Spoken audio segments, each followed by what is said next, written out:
Washington studio থেকে VOA 60-তে যুক্তরাষ্ট্রের গুরুত্বপূর্ণ কিছু খবর নিয়ে সবাইকে আমন্ত্রণ জানাচ্ছি। আমি সেলিম হোসেন।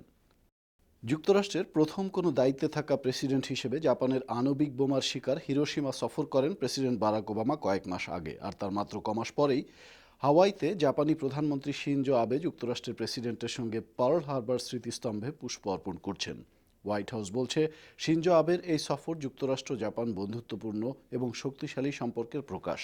এস্তোনিয়া এবং বাল্টিক অঞ্চলের অন্যান্য দেশগুলোর প্রতি যুক্তরাষ্ট্রের সহযোগিতার প্রতিশ্রুতি পুনর্ব্যক্ত করেছেন সেনেটর জন ম্যাককেইন। এস্তোনিয়ার প্রধানমন্ত্রী জুরি রাটাসের সঙ্গে বৈঠকে তিনি এই প্রতিশ্রুতির কথা বলেছেন। জন ম্যাককেইন বলেছেন, দীর্ঘ সময় ধরে বাল্টিক অঞ্চলের দেশগুলোর সঙ্গে যুক্তরাষ্ট্রের ঘনিষ্ঠতা রয়েছে, তবে সম্প্রতি পূর্ব ইউক্রেন এবং ক্রাইমিয়ায় রাশিয়ার আধিপত্যবাদী আচরণের কারণে তা আরও গুরুত্বপূর্ণ হয়েছে। সামাজিক মাধ্যমের সমন্বয়ের কারণে যুক্তরাষ্ট্রের অন্তত 15টি শপিং মলে গণ্ডগোল হয়েছে।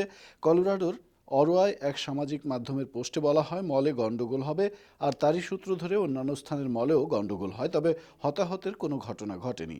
যুক্তরাষ্ট্রের গুরুত্বপূর্ণ কিছু খবর শুনছিলেন ভিওএ 60-তে। সঙ্গে থাকার জন্য আবারও ধন্যবাদ।